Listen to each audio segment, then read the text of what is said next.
चुड़ैल का auto rickshaw. Govind नाम का एक गरीब व्यक्ति रात के 3 बजे ऑटो चला रहा होता है। तभी उसकी बीवी का फोन आता है।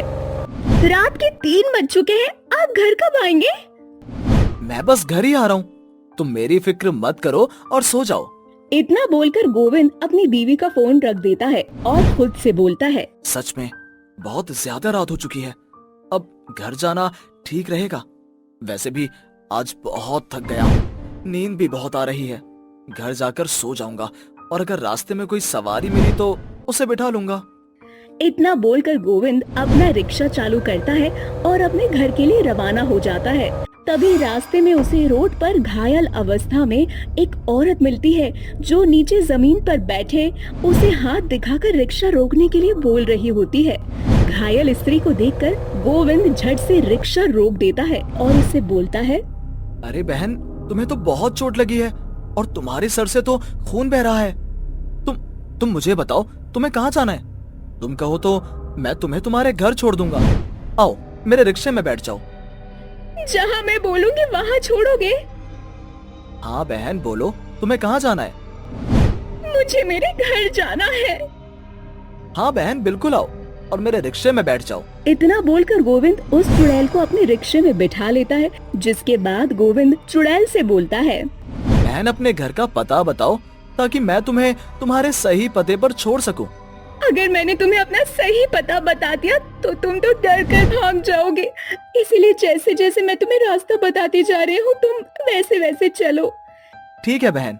गोविंद चुड़ैल की बात तो मान जाता है, परंतु उसकी ऐसी अजीब बातें सुनकर वो थोड़ा हैरान होता है। अब जैसे जैसे चुड़ैल उसे अपना रास्ता बताती जाती है, वैसे वैसे वो अपना रिक्शा लेकर चलाता जाता है। कुछ देर बाद चुड़ैल के बताए हुए रास्ते के अनुसार गोविंद एक कब्रिस्तान के पास पहुंचता है। गोविंद के दोनों साइड कब्रिस्तान होता है। ये देखकर वो थोड़ा हैरान होता है और चुड़ैल से बोलता है, बहन ये तो कब्रिस्तान है, तुम्हारा घर कहाँ है? यही मेरा घर है और यहाँ के मुर्दा लोग मेरा परिवार। इतना बोलकर चुड़ैल जोर जोर से हंसने लगती है और अपने असली रूप में आ जाती है। उस चुड़ैल का असली रूप देखकर गोविंद अपनी जान बचाने के लिए रिक्शे से उतरता है और भागने लगता है।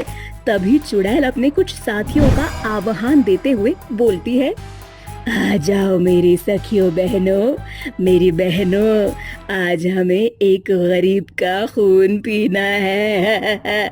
इस रिक्शे वाले का हमें खून पीना है। आखिर इन्हीं के किसी साथी ने तो हमारी सखियों को अपनी बातों में फंसाकर हमारे साथ लूटपाट की थी ना, और उसके बाद हम सभी की जान ले ली थी। अब हमारी बारी है सहेलियों, अब हम मिलकर इस तरह के इन रिक्शे वालों और यहाँ के लोगों को मारकर खाएंगे। गोविंद ये बात सुनकर वहाँ अपना ऑटो रिक्शा लेकर वहाँ से भागने लगता है कि तभी तेज हवाएं चलती हैं। अब गोविंद आगे नहीं बढ़ पाता और वो चुड़ैल उसके सामने आ जाती है। उस चुड़ैल के सामने आते ही उसे और भी चुड़ैलों के हंसने की आवाजें सुनाई देती हैं, जिसके कुछ देर बाद चुड़ैल गोविंद को मार कर खा जाती है और वो गोविंद का रूप लेकर उसका रिक्शा लेकर रेलवे स्टेशन पर चली जाती है और सवारी का इंतजार करने लगती है। तभी एक ऑटो रिक्शा वाला उसके पास आकर उससे बोलता है, अरे क्या गोविंदा भाई, तुम थकते नहीं हो क्या? नाइट शिफ्ट भी करते हो और डे शिफ्ट भी, आखिर तुम इतनी मेहनत क्यों करते हो? अपना पेट भरने के लिए। इतना बोलकर गोविंद ऑटो रिक्शे वाले को घूरने लगता है। रिक्शा वाला गोविंद की लाल आंखें और उसकी बदली आवाज देखकर डर जाता है और उसे गोविंद के ऊपर थोड़ा शक होता है कि गोविंद नहीं बल्कि उसके रूप में कोई शैतानी शक्ति है। अब वो रिक्शा वाला वहाँ से चला जाता है और अपने रिक्शे में बैठकर गोविंद के ऊपर नजर रखता है। तभी रिक्शा वाला देखता है गोविंद एक बूढ़ी औरत को अपने रिक्शे में बैठाकर उसे कहीं ले जाता है। तो वही बूढ़ी औरत रिक्शे में बैठी गोविंद से बोलती है, अरे बेटा, तुम मुझे कहाँ ले जा रहे हो? मेरा घर तो पीछे ही रह गया। बुढ़िया, चुपचाप रिक्शे में बैठी रहे, मैं तुझे तेरे असली घर ले जा रहा हूँ, जहाँ से तू कभी वापस नहीं आ सकेगी। ये तुम क्या बोल रहे हो? रिक्शा रोको, मुझे यही उतार दो, मुझे मुझे कहीं नहीं जाना। अब ये रिक्शा नहीं रुकेगा बुढ़िया। अब ये ऑटो रिक्शा मेरी मंजिल और तेरी मौत के रास्ते से होकर जा रही है। और जब तक हम दोनों का घर यानी कि कब्रिस्तान नहीं आ जाता, मैं तुझे कहीं नहीं जाने दूंगी। इतना बोलकर चुड़ैल अपने असली रूप में आ जाती है। रिक्शे वाले के रूप में चुड़ैल को देखकर बूढ़ी औरत बहुत ज्यादा डर जाती है और उसे अपनी जान की भीख मांगने लगती है, परंतु चुड़ैल उसकी एक नहीं सुनती और ऑटो रिक्शे को कब्रिस्तान ले जाती है, जिसके बाद वो बुढ़िया को मारकर खा जाती है। तो वहीं गोविंद का दोस्त रिक्शे वाला ये सब कुछ देख लेता है और वो वहाँ से अपनी जान बचाकर रिक्शा लेकर भागते हुए खुद से बोलता है, अरे बाप रे, ये तो एक खतरनाक चुड़ैल है। मुझे जल्दी से ये बात गोविंद की बीवी को बतानी होगी और पुलिस को भी कि किस तरह से ये चुड़ैल गोविंद का रूप लेकर घूम रही है और एक एक करके इस मोहल्ले के सभी लोगों को और हम रिक्शे वालों को मारकर खा रही है। इस तरह से रिक्शा वाला अपना रिक्शा सीधा गोविंद के घर जाकर रोकता है और उसकी बीवी को सारी बात बताता है, जिसके बाद वो गोविंद की बीवी के साथ पुलिस स्टेशन जाता है और सारी बात पुलिस वाले को बताता है। पुलिस वाले तहकीकात करने के लिए उसी कब्रिस्तान में जाते हैं और वहाँ उन्हें गोविंद के शरीर के कुछ टुकड़े मिलते हैं। अब पुलिस को रिक्शे वाले की बात पर पूरा यकीन हो जाता है, जिसके बाद पुलिस वाले एक तांत्रिक बाबा को उस कब्रिस्तान में ले जाते हैं, जहाँ तांत्रिक बाबा उन सभी से बोलते हैं, ये चुड़ैल बहुत ही खतरनाक है और ये अब आजाद हो चुकी है। कुछ साल पहले किसी रिक्शे वाले ने इसके साथ बदतमीजी की और लूटपाट करके इसे मार दिया। बस तब से ये चुड़ैल एक शैतानी शक्ति बन चुकी है और अब हर किसी की जान के पीछे पड़ी है।